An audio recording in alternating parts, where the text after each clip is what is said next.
Hi friends, I'm Jen. Welcome to Be Set Free, or welcome back. So I wanted to talk to you today about healing and the different stages of healing. You're gonna see my kitty. Hi buddy. Lots of times when we are out of a relationship and we're healing from narcissistic abuse, we focus on healing the pain, the trauma, the CPTSD from that specific relationship. And he only does this when I'm in a chair doing a video. Hi buddy. Otherwise he's not affectionate. So anyway, so we focus on healing that. And we get to a point in our healing where we feel pretty good. We've made progress. We've processed that relationship. And we kind of carry on our merry way for a while, right?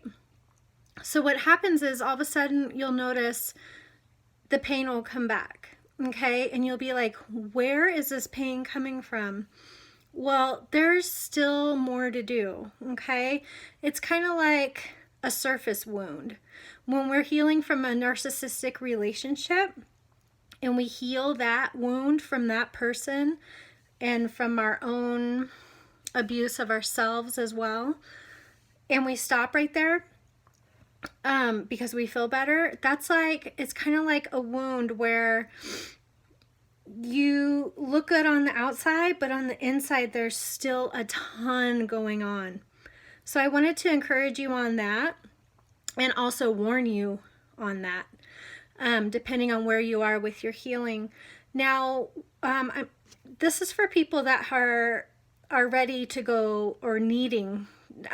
Really, you come to a place where you can't function anymore. You have to tackle this pain that comes back up, because you can't go back to what you just healed from. You can't start another relationship that's going to be healthy, and you get stuck. It's like you're in a corner. There's no way to go forward, because you're not going to go back to what you came from, and you're not going to have another dysfunctional relationship. You are backed into the corner, basically, inside of yourself, and you have to tackle this. And what you will notice is this will bring you back to your childhood, okay? Some people have already come to the realization of the kind of abuse they had in childhood, and some haven't. If you haven't, I really encourage you to start examining that, and to do it with a professional who knows about abuse and trauma, or a life coach, because this can be a lot to unravel, and you don't know what you don't know, right? Our childhood, whether it was good or bad, is all we know. We don't know what we don't know. We don't know what we were truly supposed to get if we didn't get it. We can kind of see that it was different, but we don't know everything. We can't, because you only know what you know. You only know what you've experienced, right?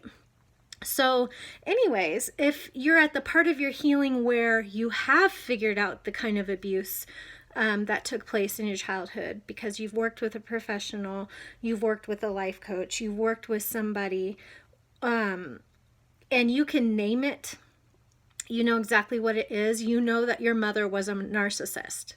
You know your father was a psychopath, right? I'm going to focus on the people who had a parent, a main caregiver, as a narcissist. What happens is this is what I've been learning too, and I wanted to share it with you guys. The love that we receive from them, and I say love as in the love, because it's not real love. That's the only kind of love we know, okay? That is not real love. So what happens is we seek out those type of relationships in our lives that match what we were brought up with. And this is totally unconscious. This is subconscious stuff. And that's why, like in my life, I've had a pattern of similar relationships as to what I was brought up in, but I didn't understand it. I come from a place of being very loving and kind and compassionate and giving, and it could be called in the past codependent, right? That's how we grow up. If we're not a narcissist, but we were raised by one, we grow up to be codependent. That's just how it works. It has to. So what we do in relationships is we keep looking for that love that we have to give in people that mirror the love that we got from our primary caregiver. Number one, we need to realize that.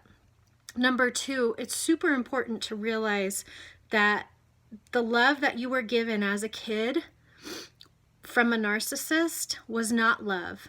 Narcissists cannot love. They can say, I love you. They can say, I feel love. But they, because of their disorder, they cannot love. It doesn't matter what they say, right?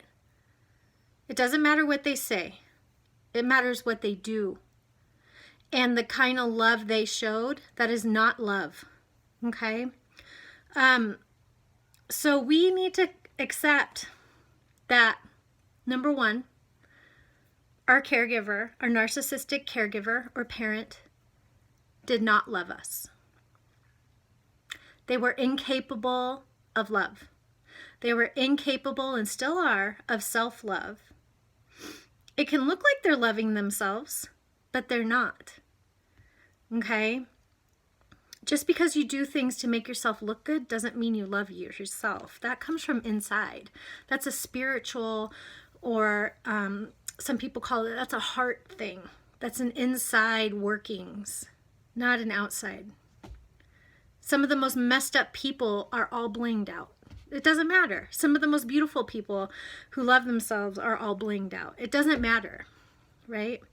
So first off, we need to realize that the love we got was not love, because they, not only do they not love themselves, they can't give what they don't have. They didn't love you, okay? You were an object. That means the people that you've been with that have abused you, that are narcissists or cluster B personality disordered people, any of them, they never loved you either, okay?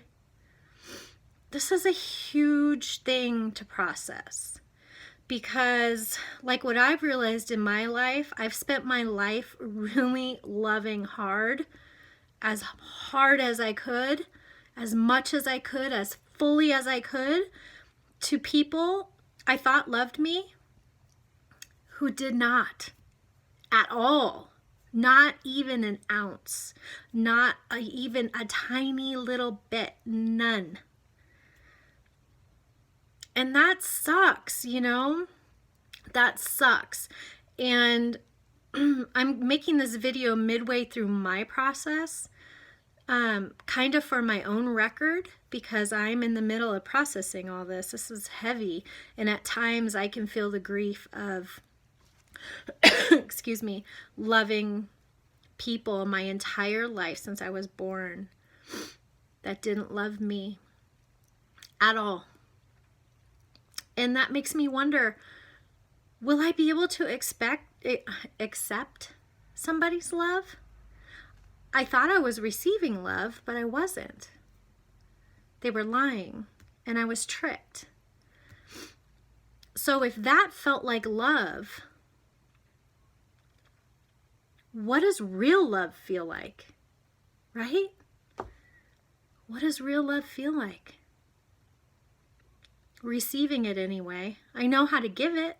You know how to give it. But what does it feel like to receive it? You know? It feels like when your kids love you. Maybe that's similar. But I'm talking about in an intimate relationship with a partner. Many of us, you, me, many people have never received true love, real love from a partner. We don't know what it looks like. So I hope in the future to be able to make a video. You know, we've excuse me, we've all had friends that are healthy, maybe here and there. A life coach, a therapist that were healthy people and acted healthy towards us. I know for me, it always feels so refreshing, and I'm like, oh, what is that? What is that? They're caring about me, like actually me. It feels good, right? And I hope that, you know, when you actually are in a position to be able to accept that type of love from an intimate partner, that we can do it. I look forward to making a video about that in the future if it ever happens. But until then, we, you, me, need to work on this realization of reality regarding the people we've been with. And if they're cluster B personality disorder, they never loved us. And it's not because we're not lovable, it's because they're messed up. And they can't, and they didn't. This should also help you stay away from them.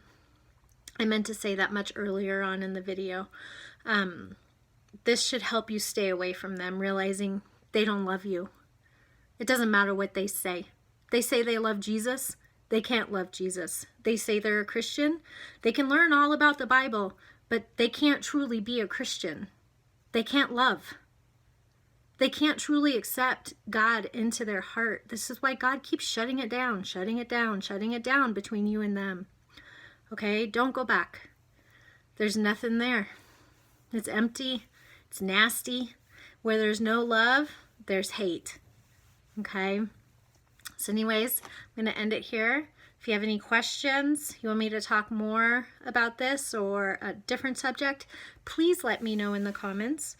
Please give me a thumbs up or a thumbs down to help circulate the video. Okay? Subscribe, hit the bell notification, and email me if you'd like to chat privately at besetfreefromabuse, all one word, besetfreefromabuse@gmail.com. Okay, I'll talk to you soon, friends. We're in this together. We got this. We're walking it out. Bye.